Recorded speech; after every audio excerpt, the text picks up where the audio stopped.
Sí, sí, sí. Abra mientras tanto la Biblia en el Salmo 38, que fue justamente el que se leyó hace breves momentos. Sí, ahí. Voy a dejarlo acá.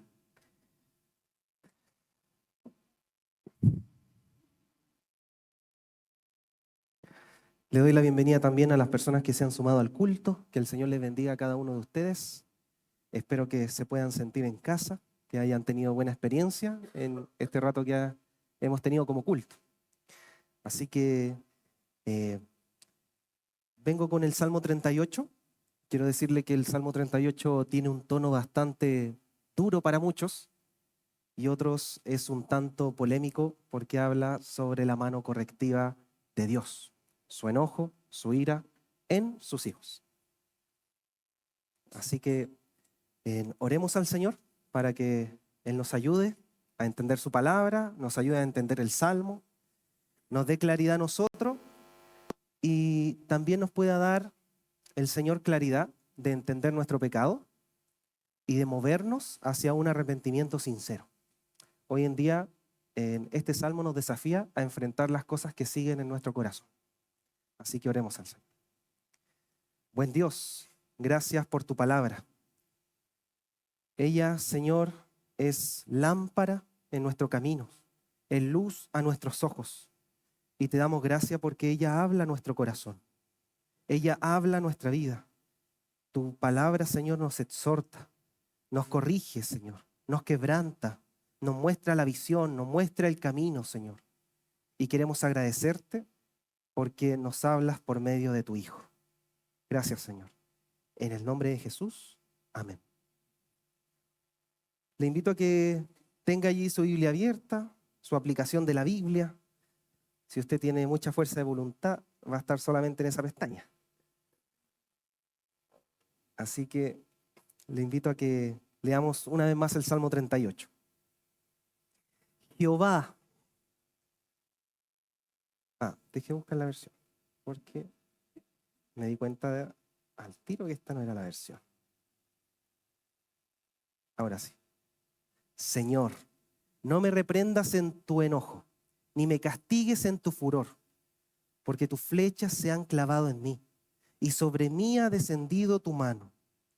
Nada hay sano en mi carne a causa de tu indignación. En mis huesos no hay salud a causa de mi pecado, porque mis iniquidades han sobrepasado mi cabeza. Como pesada carga, pesan mucho para mí. Mis llagas huelen mal y supuran a causa de mi necedad. Estoy encorvado y abatido en gran manera, y ando sombrío todo el día, porque mis lomos están inflamados de fiebre, y nada hay sano en mi carne. Estoy entumecido y abatido en gran manera. Gimo a causa de la agitación de mi corazón. Voy a dejar hasta ahí el primer punto de este sermón. ¿Ya? Aquí hay algo interesante y algo revolucionario tanto para la época de David como para la de nosotros, y es de que nadie quiere publicar su disciplina.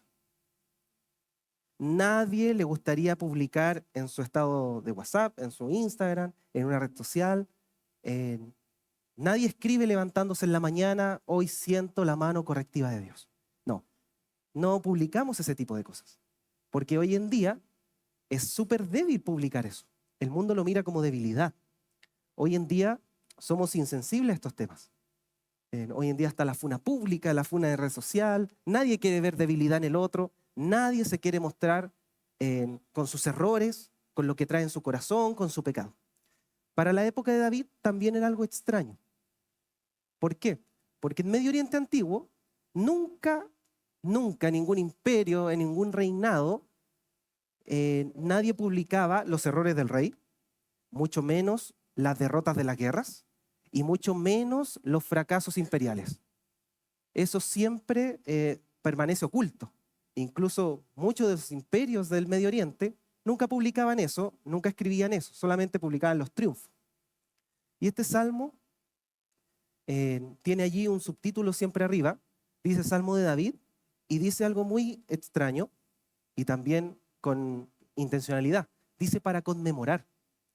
Es decir, David publica su disciplina, publica su sentimiento de cómo Dios está corrigiendo su vida.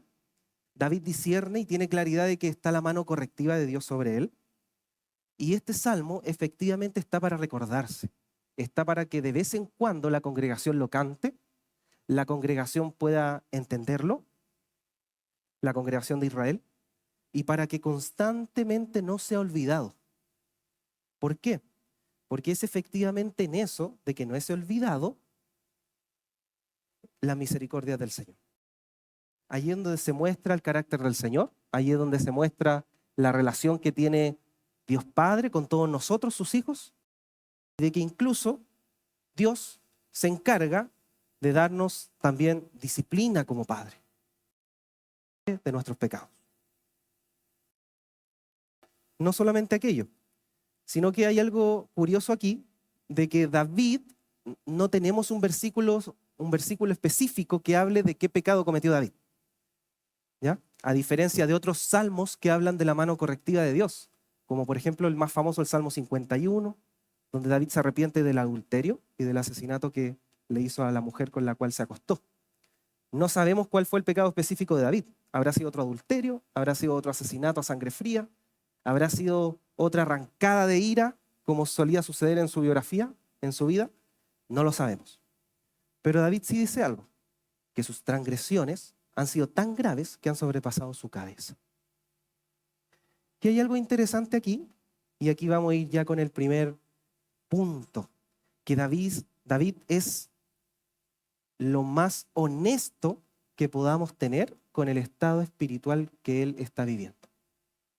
David entiende que tiene una honestidad espiritual y se presenta al Señor con esa honestidad, a tal punto que David describe cómo este pecado y este sufrimiento ha afectado su cuerpo físico.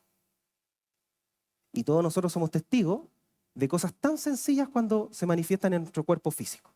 Por ejemplo, estamos estresados, nos duele el estómago, no digerimos bien los alimentos, nos salen hasta llagas por el exceso de estrés, nos afiebramos, el cuerpo se duerme, un montón de cosas que hoy en día son más estudiadas y son más verificables. Bueno, David también describe un sufrimiento físico. Y hay algo interesante que hace David, y él se analiza con honestidad espiritual y se da cuenta que este momento de dolor que vive, este momento de cansancio, de tristeza que está viviendo y sufrimiento, es por causa de su pecado y por causa de sus consecuencias. David derechamente va a presentar este salmo como una consecuencia a raíz de sus transgresiones, a raíz de sus perversiones, a raíz de los malos actos que él ha hecho. Y David no comienza en los primeros versos pidiendo alivio, sino que efectivamente reconoce el origen de su condición, el pecado. Huesos sin sanidad, llagas que supuran, lomos afiebrados, incluso hasta un cuerpo encorvado, él habla. Es una imagen bastante enfermiza. Ahora, lo notable de esto es que efectivamente David lo nombra, David lo describe, David no oculta lo que ha hecho. Tanto así que hace una publicación en este cántico de cómo él se siente por su pecado, de cómo él se siente física, emocionalmente, espiritualmente, con respecto a su situación. Hoy en día a usted le preguntan cómo está y usted va a decir siempre, bien. ¿Cómo estás? Bien. Y somos poco dados a decir que estamos mal o a decir que estamos en una situación conflictiva, en una situación pesada, en una situación de pecado. No somos tanto dados a eso. Y hay algo interesante de ver acá, de que el Salmo tiende a ser polémico porque habla de una reacción de Dios con respecto a su ira, con respecto a una disciplina correctiva. Y me quiero quedar aquí solamente un par de minutos. ¿Por qué? Porque siempre se ha dicho desde el mundo o de las personas que nos cuesta creer de que Dios se enoja o que Dios manifiesta alguna corrección sobre la vida de alguien o que Dios tiene alguna reacción de ira sobre alguien. mayormente siempre acudimos al Antiguo Testamento, que ahí hay eventos donde vemos a un Dios enojado. Tenemos el ejemplo del diluvio, donde Dios se aira, ve que efectivamente las personas no se van a arrepentir y manda agua y quita toda la vida de allí, de todas las edades, ¿sí? E incluso hasta de animales, ser vivos, etc. También vemos ejemplos donde, por ejemplo, Dios le quita la vida a muchas personas, donde Dios se aira y quita la vida. Tenemos el ejemplo de los primogénitos en Egipto, tenemos el ejemplo de los hijos de Aarón, y posterior a eso, mucho más. Y se tiende a pensar que el Nuevo Testamento es distinto, o se tiende a pensar que el Nuevo Testamento es otro Dios, cuando realmente no es así. Tenemos el ejemplo en el libro de Hechos, donde el Espíritu Santo efectivamente actúa en ira y le quita la vida a Ananías y Zafira por tentar a Dios. Por tanto, hay que hacer una distinción saludable aquí.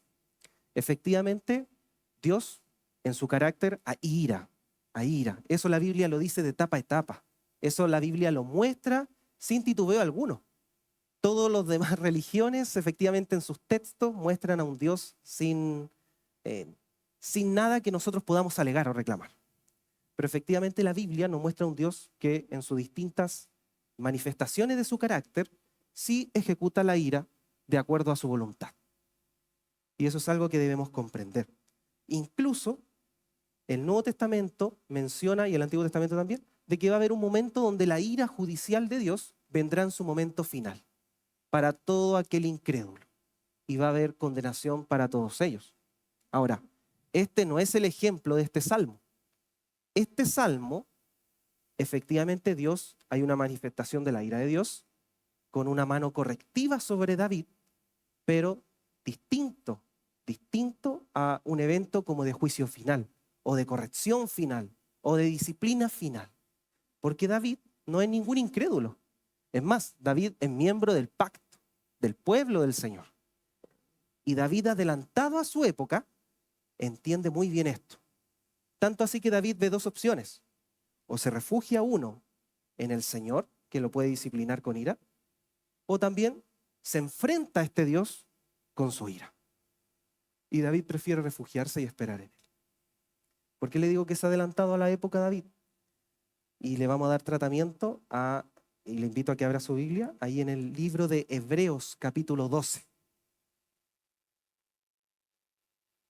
Hebreos capítulo 12.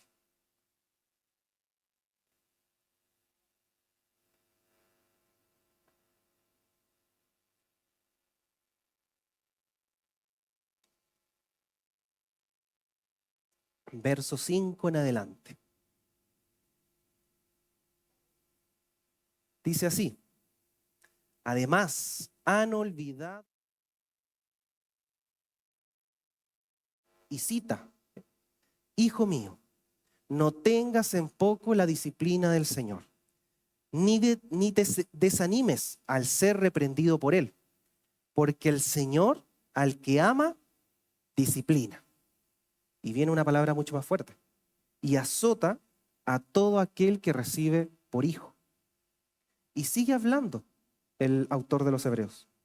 Es para su corrección que sufren. Dios los trata como a hijos, porque ¿qué hijo hay a quien su padre no discipline?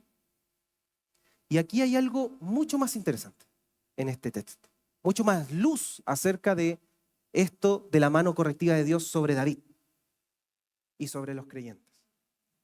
De que la disciplina que Dios nos da como mano correctiva está en la identidad del creyente.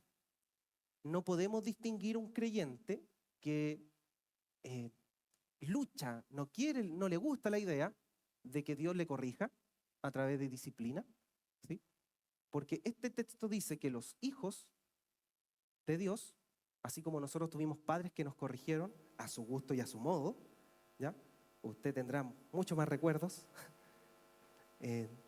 Este texto habla de que así también se entiende la identidad del creyente con el Señor. No se puede hacer una distinción acá. Es más, el texto sigue en el verso 8 justamente diciendo esto. Pero si están sin disciplina, de la cual todos han sido hechos participantes, entonces son hijos ilegítimos y no hijos verdaderos. La Reina Valera es mucho más fuerte con esta palabra, porque incluso llega a decir de que quien no entienda de que efectivamente en el caminar cristiano usted debe ser corregido y disciplinado por la mano correctiva de Dios, esta versión dice que no es hijo ilegítimo, es un hijo ilegítimo de Dios. Prácticamente no es hijo. Otras versiones ocupan la palabra bastardo incluso, mucho más fuerte. Por tanto, no podemos hacer una distinción. Si usted es creyente, si usted se está acercando a la fe y al evangelio, debe entender que en su vida usted necesita la mano correctiva del Señor para arreglar nuestros chuecos caminos. ¿Qué más nos dice el texto de Hebreo 12? Sin embargo, a los que han sido ejercitados por medio de ella, es decir, por aquellos que han experimentado constantemente esta corrección del Señor, después les da fruto, apacible de justicia. Y después exhorta: por tanto, fortalezcan las manos débiles y las rodillas que flaquean, y hagan sendas derechas para sus pies, para que la pierna coja no se descoyunte, sino que se sane. La intención del Señor de colocar la mano correctiva sobre David o sobre nosotros en algún momento de la vida no es para quedarnos sin pierna, no es para quedarnos ciegos, no es para quedarnos sin brazos, sino es para que eso pueda sanar y volver a caminar delante del Señor. David entiende esto, David lo entiende bien, porque acude al mismo Dios que lo está disciplinando para refugiarse de esa disciplina. Y por eso David es adelantado a su época. Ninguno quiere enfrentarse a una disciplina de un Dios. Ninguno quiere acercarse a un Dios airado. Al contrario. Pero David entiende que este mismo Dios que coloca una mano correctiva sobre él es el mismo Dios que en él se puede refugiar en este proceso de corrección.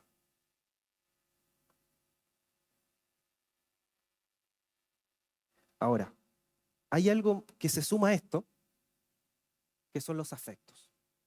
Porque cuando somos disciplinados, y el texto de Hebreos también lo decía, que esto puede tener en un comienzo tristeza, pero después tiene obras de justicia y después tiene gozo, se relaciona con los afectos. Se relaciona con lo que sentimos, con lo que pensamos, se relaciona con cómo nosotros vivimos la tristeza de algún momento, el dolor o el sufrimiento. Y quiero hacerle una advertencia o que tengamos cuidado con esto. ¿Por qué? Porque en sí mismo, el sufrimiento, la tristeza que podamos tener, algunas veces no dependen de una mala decisión. Hay que hacer esa distinción. Algunas veces vienen de cosas externas, alguna mala noticia, algún engaño, usted se cayó, le dolió y está sufriendo, etc. Pero nunca debemos ser perezosos de preguntarnos si nuestra tristeza, si nuestro cansancio o nuestro sufrimiento vienen de algún pecado que no estemos enfrentando. Por eso se relaciona con los afectos, preguntarnos si nuestros procesos se involucran o no con nuestros pecados. Y no debemos ser ingenuos en pensar de que nuestro pecado no se involucra con nuestras emociones.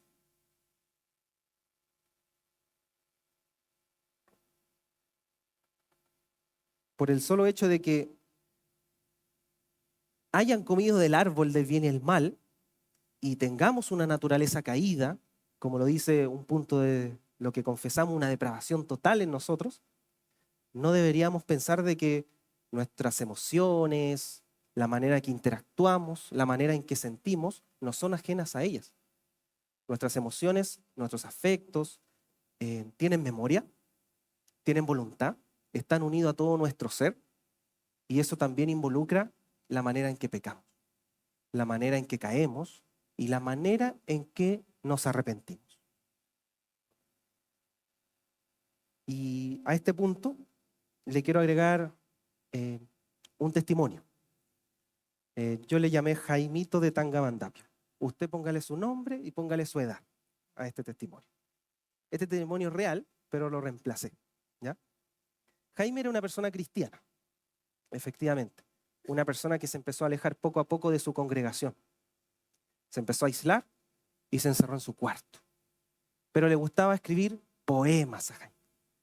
Y él escribió el siguiente poema. Se lo quiero leer. Dijo aquel hombre con razón: ¿por qué te abates, oh alma mía?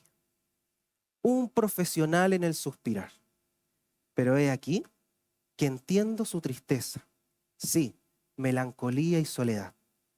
He aquí que me veo al espejo, mi rostro pálido, de labios morados.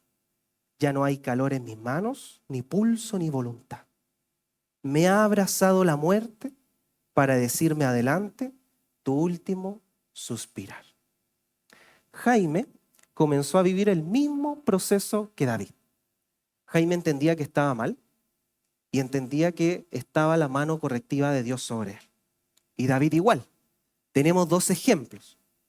Pero el Salmo no solamente se queda en entender que hay una mano correctiva de Dios, sino también te llama a entender qué movimientos hacer cuando tú disiernes eso en tu vida. ¿Ya? Y David va a tomar un camino, que es el que nos muestra la palabra, y también te quiero enseñar el camino que va a tomar Jaime, que con el poema que escribió ya te estarás dando cuenta hacia qué rumbo va.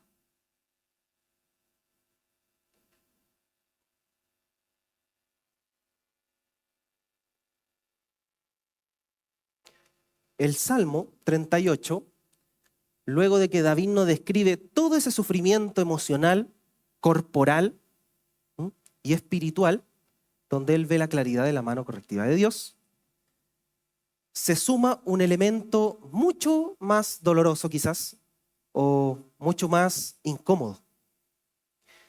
Y vamos a leer los versos que quedan de aquel salmo.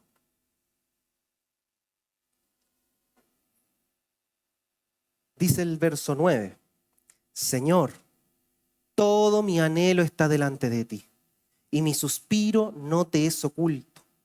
Palpita mi corazón, mis fuerzas me abandonan, y aún la luz de mis ojos se han ido de mí. Mis amigos y compañeros se mantienen lejos de mi plaga, y mis parientes se mantienen a distancia.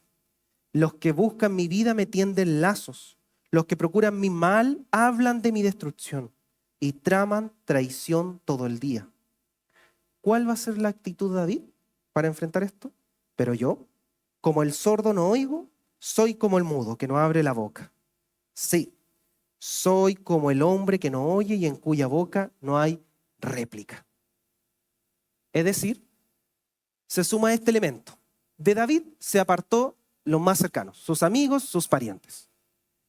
En un vocabulario quizás un poco parecido, de David se alejó la iglesia, su iglesia más cercana. ¿Ok? ¿Sí? Entiéndalo así. Y eso es mucho más doloroso y mucho más inquietante, porque ponen a David en una zona de aislamiento. Ponen a David en una zona de juicio, donde no solamente ya todos sabemos que la mano correctiva está sobre David, sino que también los más cercanos, según David, se alejan y lo aíslan prácticamente. Y David queda en un estado donde muchos de nosotros tomaríamos tantas distintas decisiones. Pero David tomó la siguiente: me voy a hacer el sordo, me voy a hacer el ciego, ¿sí? Y voy a continuar.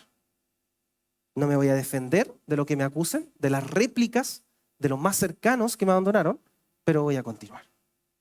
¿Sí? Ya. Jaime, el ejemplo que le dije, tomó también otro camino. Jaime, como le dije, se empezó a encerrar. A él no lo aislaron a Jaime. Jaime se comenzó a aislar.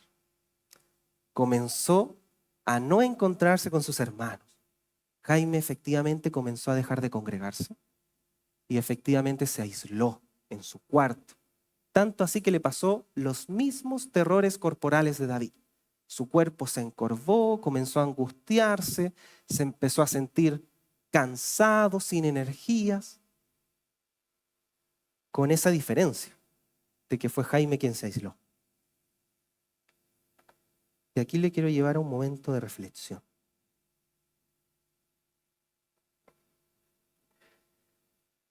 Si usted está discerniendo que usted tiene que enfrentar un pecado, que usted tiene que enfrentar una situación que le pesa, usted tiene que enfrentar esta mano correctiva de Dios y vivir y descansar en Dios en este proceso de corrección, no se vaya a equivocar, porque usted puede tomar una decisión equivocada al enfrentar este proceso, como Jaime. El pecado no solo nos hace sentir vergüenza o cansancio, también el pecado nos impulsa a encerrarnos en nosotros mismos. ¿Por qué Jaime comenzó a escribir poemas de ese tenor? Porque se empezó a encerrar tanto que la única conversación que tenía Jaime era consigo mismo. La única conversación que empezó a tener Jaime era con él mismo, con su conciencia y con nadie más. A tal punto que eso se llama hermetismo. Se lo quiero presentar. Jaime cada vez más le costaba responder preguntas personales, preguntas sencillas, preguntas de pasillos, tales como ¿cómo está Jaime? Y Jaime cada vez más se empezó a encerrar. Se empezó a hermetizar. Empezó a ajustar toda su vida, su tiempo, sus energías, su vida social, su vida digital, todo a defender su hermetismo, a defender de que nadie le pregunte cómo está o de que nadie le pregunte qué discierne en su vida con respecto a Dios. Y Jaime sabía de que está en un proceso de corrección por parte del Señor. Por eso le digo de que el Salmo no solamente nos mueve a entender la mano correctiva de Dios, sino también a ver qué movimientos nuestra alma hace cuando eso ocurre. Porque usted puede ser corregido y puede continuar en contumacia, puede continuar con un mal camino. Y esta dinámica que tomó Jaime, la verdad es que no es para identificar así aquí, allá, no, porque todos tendemos a tomar decisiones equivocadas, movimientos errados cuando el Señor nos corrige o cuando el Señor nos encara en el cargo de conciencia nuestra maldad y nuestro pecado. Quédese también con eso.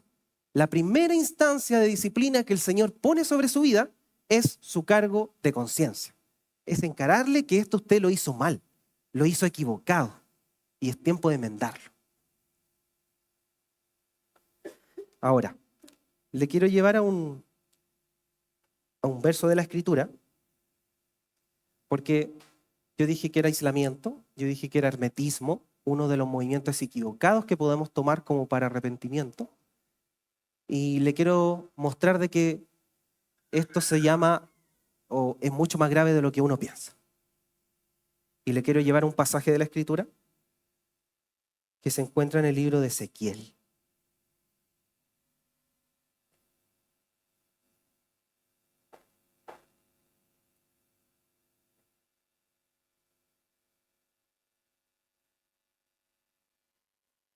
Ezequiel capítulo 8.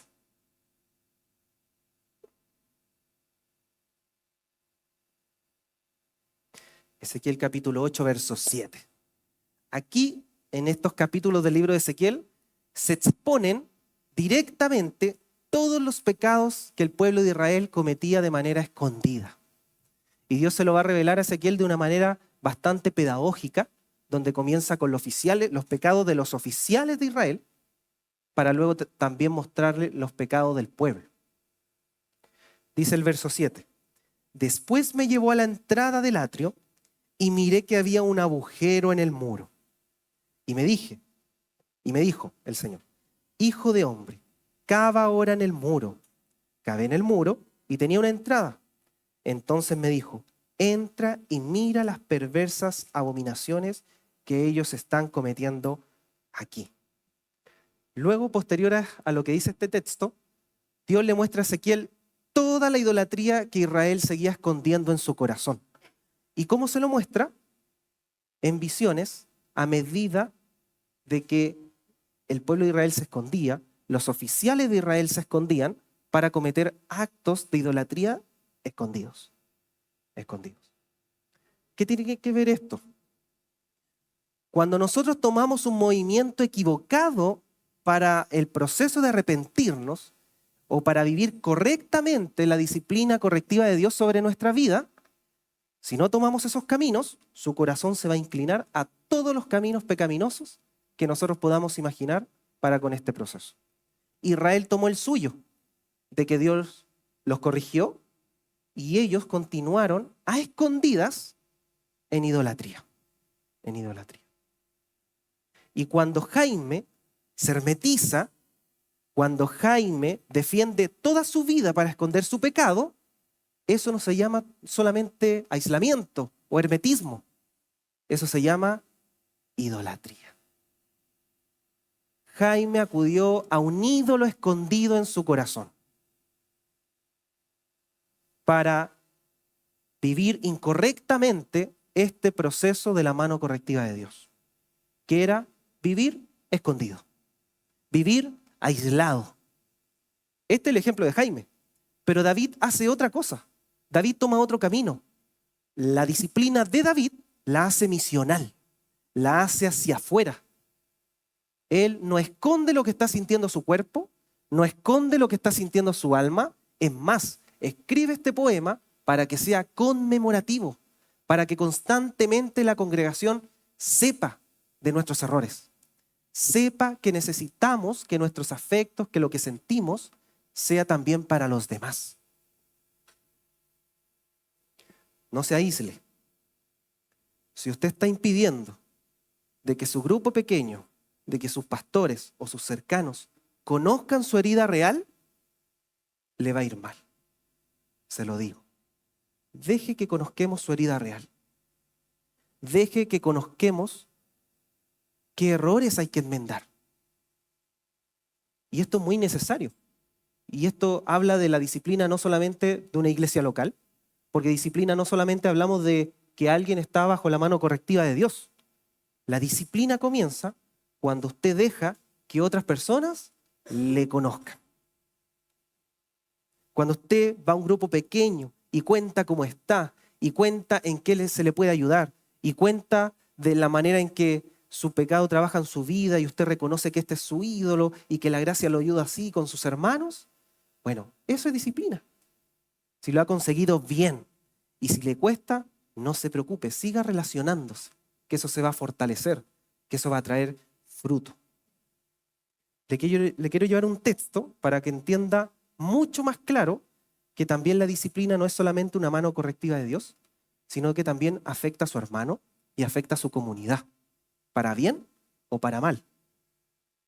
Para eso le quiero llevar a 2 Corintios.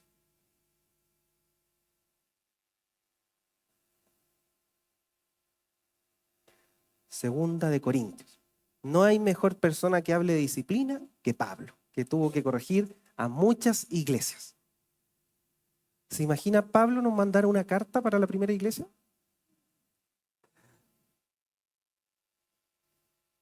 Sería interesante.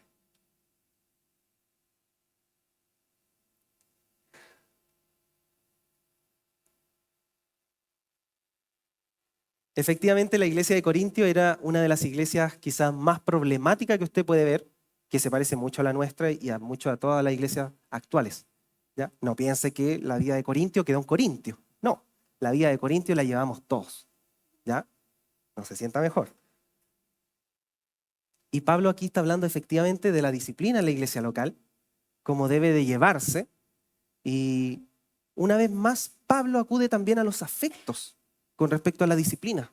Se relaciona mucho la manera en que sentimos con también la disciplina de la iglesia y que la disciplina de Dios que la ejecuta la iglesia.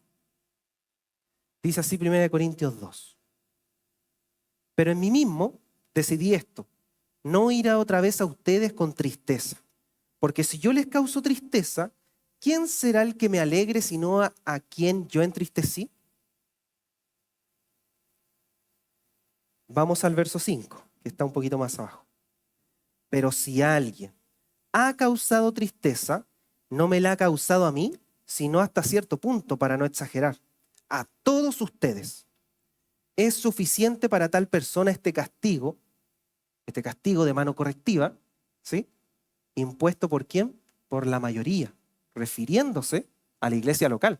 Porque la iglesia local, a través de sus ancianos, es la que administra la disciplina del Señor. Si usted piensa, y aquí va otro punto para que usted reflexione, si usted piensa de que solamente Dios en su solitario camino que coloca la mano correctiva del Señor, puede ser, pero esto no se vive ajeno a una iglesia local. Esto no se vive de manera solitaria, la disciplina o el proceso de darse a conocer. El carácter del creyente, la vida del creyente, que constantemente está bajo la mano correctiva del Señor, debe siempre vivirse pactualmente, en comunidad, unos con otros. No existe una disciplina sin acompañamiento de parte de la iglesia, de parte de las imágenes que el Señor nos muestra. O al menos ese es el ideal. La iglesia se equivoca. La iglesia se equivoca. Muchas veces, muchas personas han pasado una mano correctiva de parte del Señor sin una iglesia local, sin acompañamiento. Y eso efectivamente es una equivocación. ¿Qué más dice este texto? Así que, el verso 7, por el contrario, ustedes más bien, hablando de esa disciplina, a esta persona, debiesen perdonarlo y consolarlo. Y aquí una vez más acude a los afectos. No sea, en alguna manera sea abrumado por tanta tristeza. La misma tristeza que David estaba sintiendo al describir su disciplina que Dios le estaba dando. Y es interesante porque vuelve a mostrarse el tema de lo que sentimos en este tipo de procesos delante del Señor o en medio de su pueblo. Y es interesante porque el mismo libro de Corintios habla de que una persona puede entristecerse para muerte y puede entristecerse para arrepentimiento y salvación. Jaime, si usted se pudo dar cuenta en su poema, escribió con tristeza, a tal punto que era un poema que parecía bordear la muerte.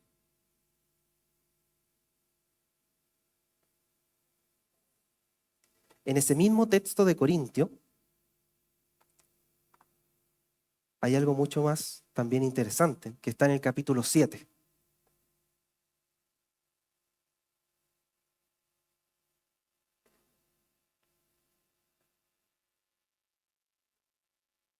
¿Qué dice David en 2 de Corintios capítulo 7, del verso 5 en adelante?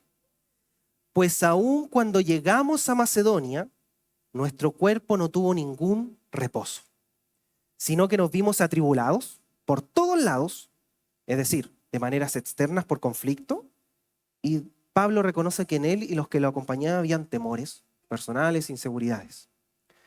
Pero mire, cómo Dios fortaleció la vida de estas personas temerosas, de estas personas que necesitaban un ánimo para continuar con la vida de la iglesia. Dice el verso 6, pero Dios que consuela a los deprimidos nos consoló con la llegada ¿de quién? De Tito.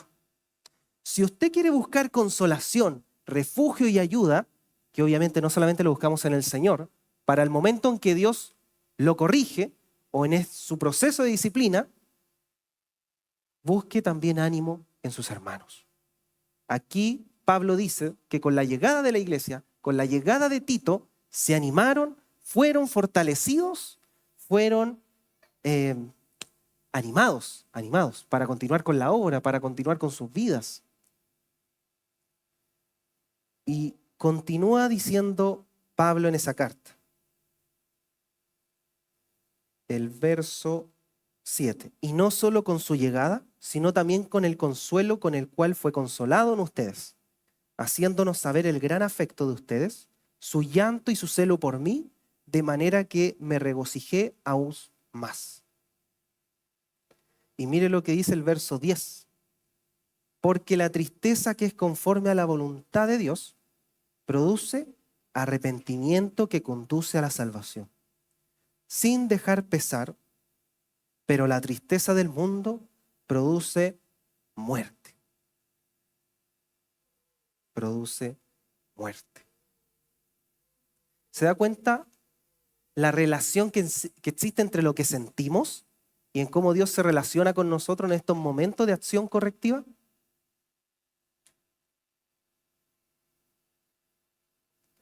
Y esto llama ya al tercer y último movimiento que hace David en este salmo, que es efectivamente la actitud que toma David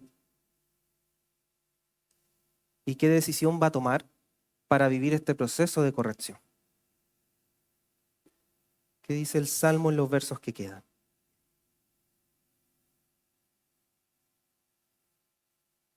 Verso 15 en adelante. Porque en ti espero, oh Señor. Tú responderás, Señor Dios mío. Pues dije, que no se alegren de mí los que, cuando mi pie resbale, se engrandecen sobre mí. Porque yo estoy a punto de caer y mi dolor está continuamente delante de mí. Y David acude a una herramienta. Confieso, pues, mi iniquidad. Afligido estoy a causa de mi pecado, pero mis enemigos son vigorosos y fuertes. Muchos son los que sin causa me aborrecen y los que pagan mal por bien. Se me oponen, porque yo sigo lo bueno. No me abandones, oh Señor. Dios mío, no estés lejos de mí. Apresúrate a socorrerme, oh Señor, salvación mía. David, su última decisión para vivir su proceso de corrección delante del Señor es seguir esperando en el Señor. Seguir esperando en Él. David entendió lo débil que era a tal punto que está a punto de caer, dice. ¿Caer de nuevo? ¿Caer en la vida? ¿Caer constantemente? Lo más probable es que sí. Pero David reconoce de que debe seguir esperando en el Señor en este proceso de corrección. Hermano, si tú tienes un pecado que enfrentar, si tú tienes algo que aún no abordas en tu vida y que aún está oscuro en tu corazón, debes confesarlo al Señor primeramente. Debes darte el tiempo de examinarte, de ver qué consecuencias eso ha producido en ti, qué consecuencias eso ha producido en tu familia, o qué mala decisión has tomado a tal punto que no puedes tener una honestidad espiritual de quién eres. Eso es lo primero a lo cual te exhorto, querido hermano. Confiesa tu pecado delante del Señor, porque de esa manera te sensibilizas a amar su presencia. De esa manera te sensibilizas a abrazar la santidad del Señor. Y dale gracias al Señor de que te corrige y te ama aún en ese proceso de disciplina personal que Él ha puesto sobre ti. Nadie se quiere enfrentar al juicio final del Señor y por eso nos refugiamos en Él y es beneficioso. No obstante, Dios te quiere seguir mostrando cómo debes de vivir. No obstante, Dios te quiere seguir mostrando qué decisión tienes que tomar. Y hay cosas que vamos a tener que enfrentar, como la mano correctiva del Señor. Segunda cosa que te exhorto, hermano. Esto no se vive de manera aislada como Jaime. Y tampoco se vive de manera hermética o idolátrica como llegó a vivirlo Jaime, sino que se vive en la comunidad del Señor. Deja que las personas conozcan tu pasado, deja que las personas conozcan qué nos cuesta. Dejemos que las personas conozcan nuestros errores. Dejemos, hermanos, dejémonos aconsejar. Dejémonos que personas conozcan en nuestros pecados. En el consejo hay sabiduría. En el consejo con las demás personas, con nuestro más cercano, en nuestro grupo pequeño, efectivamente Dios nos muestra algunas veces lucidez de cómo decidir, de cómo caminar, de cómo enfrentar situaciones que nos aquejan y cómo enfrentar nuestro pecado. Israel se volvió tan idólatra y hermético que no pudo enfrentar su pecado, a tal punto que olvidó que su pecado, cómo llevarlo, sus afectos tenían que ser misionales, mostrarse hacia los demás, mostrarse hacia los otros pueblos. No se vuelva así, sino que confesemos, no solamente al Señor, también a los demás, también a los demás. Nunca es tarde para arrepentirse, nunca es tarde para tomar una nueva decisión con respecto a las cosas que nos pasan. Como iglesia local también tenemos pecados, no solamente personales. Le quiero dar un ejemplo a raíz de una conversación que tuvimos el lunes en la reunión de consistorio. Y fue por consecuencia de una asamblea presbiterial que tuvimos la semana pasada. Las asambleas presbiteriales son todas las iglesias de la zona geográfica que se juntan a decidir, a discutir, a rendir cuenta de las cosas que pasan en la vida de la iglesia. Y se llegó a un acuerdo como presbiterio centro. No me voy a detener tanto en el ejemplo, pero le quiero llevar algo. Se tomó la postura de que efectivamente es incompatible la masonería con la iglesia local. Mira a dónde voy. Incompatible ser oficial y ser masón. Incompatible en la fe y tener lealtades mundanas, llámese como quiera. Y usted dirá, ¿tantos años han pasado? ¿Tantos años que afectó a nuestra iglesia local? ¿O tantos años que afectó a la misma denominación? Hermanos, nunca es tarde para arrepentirse. Nunca es tarde para que usted tome otro rumbo. Si esto que fue más administrativo tardó muchos años, ¿cuánto menos le va a costar a usted que simplemente orar al Señor y confesar a su hermano? ¿Cuánto más? Nuestras malas decisiones sí efectivamente nos hacen sufrir. Y usted analice si su mala decisión ha hecho que su familia se dañe. Revise si su pecado ha dañado la manera en que usted se relaciona con otros.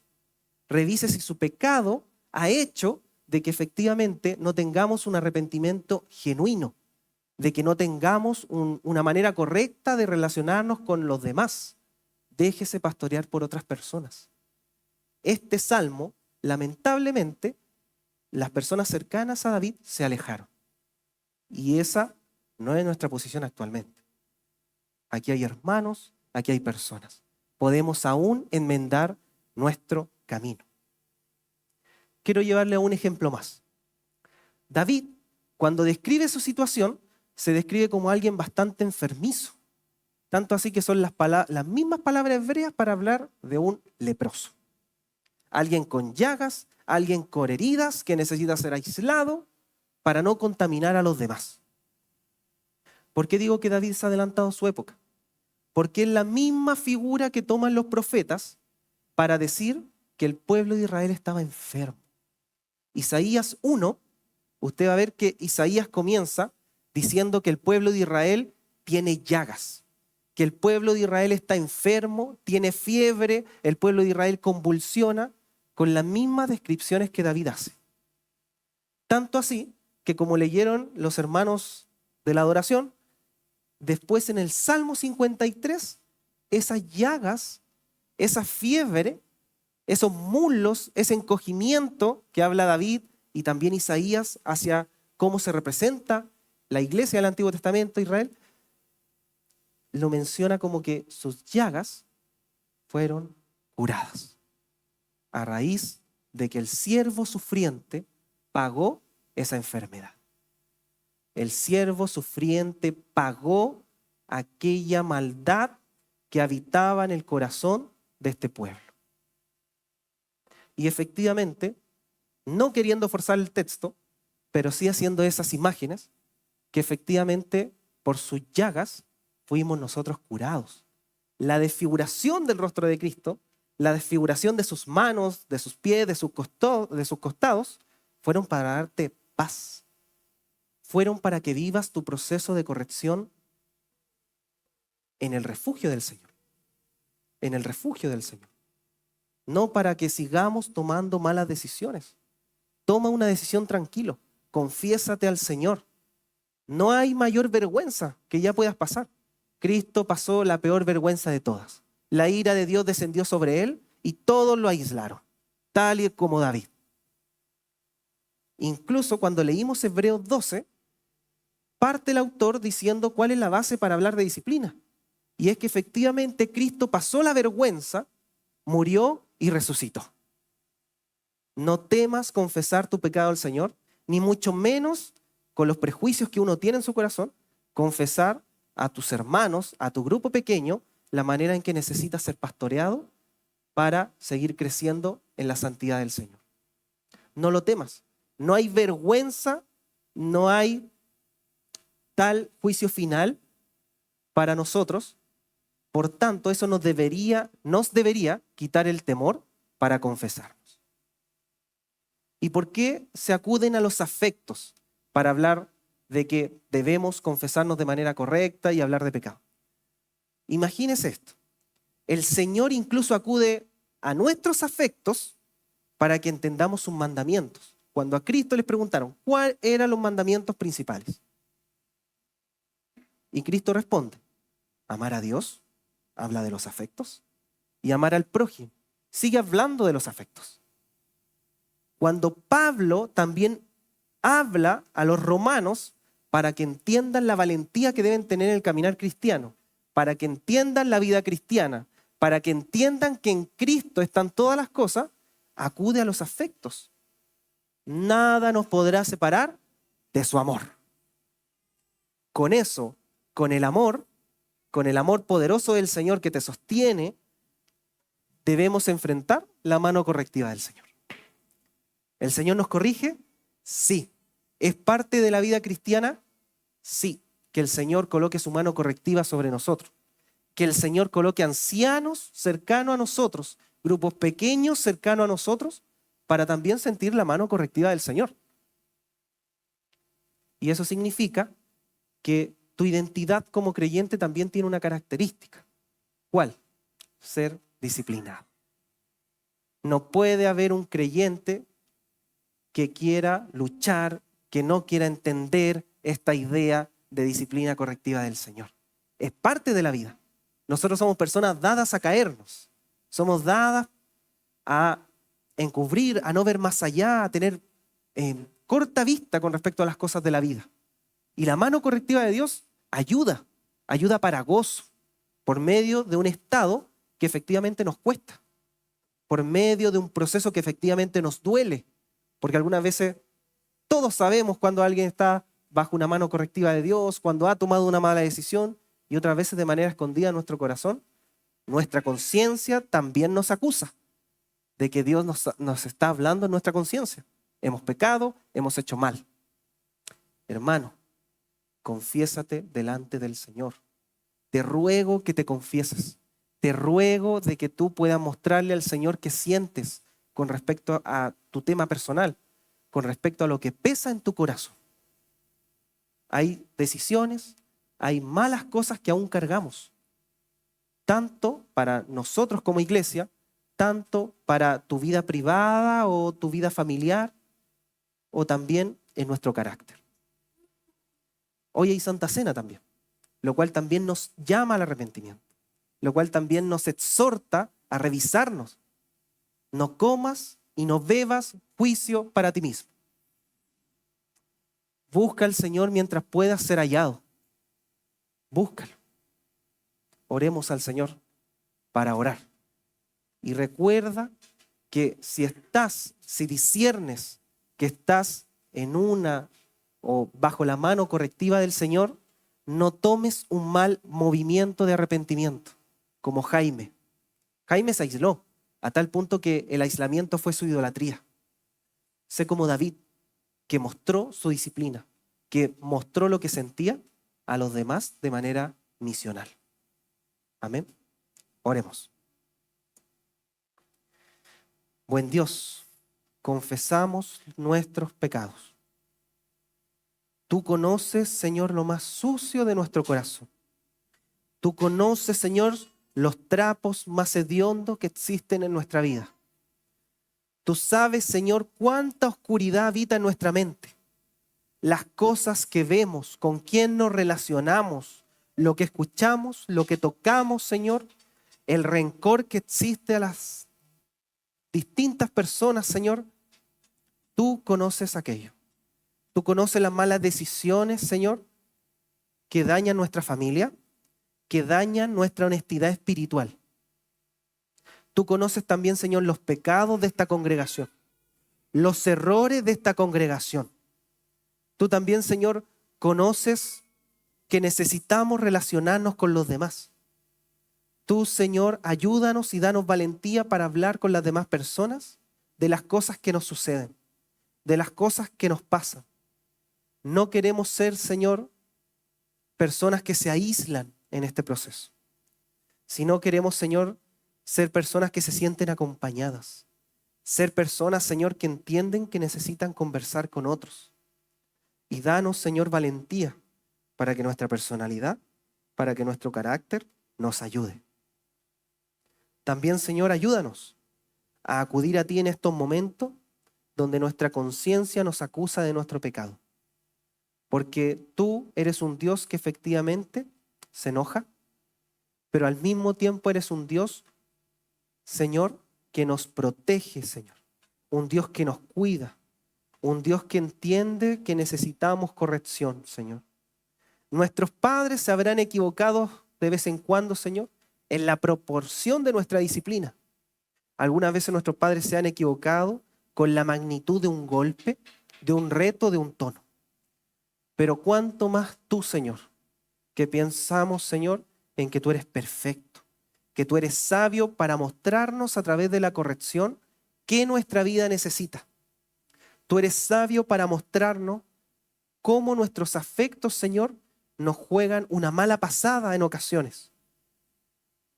Sigue, Señor, ayudándonos a sentirnos tristes por nuestros pecados de manera correcta, sabiendo que es algo que trae gozo, porque tú eres un Dios, Señor, que se comprometió con su pueblo, que juró por sí mismo, Señor, que no nos apartaremos de ti, Señor. Un Dios que nada puede separarnos de ti, Señor. Y acudimos a aquellas promesas, tal como acudió David cuando entiende que en ti está el refugio. Señor, nos confesamos y ayúdanos a relacionarnos con los demás con nuestro pecado, Señor. Te lo pedimos en el nombre de Jesús. Amén.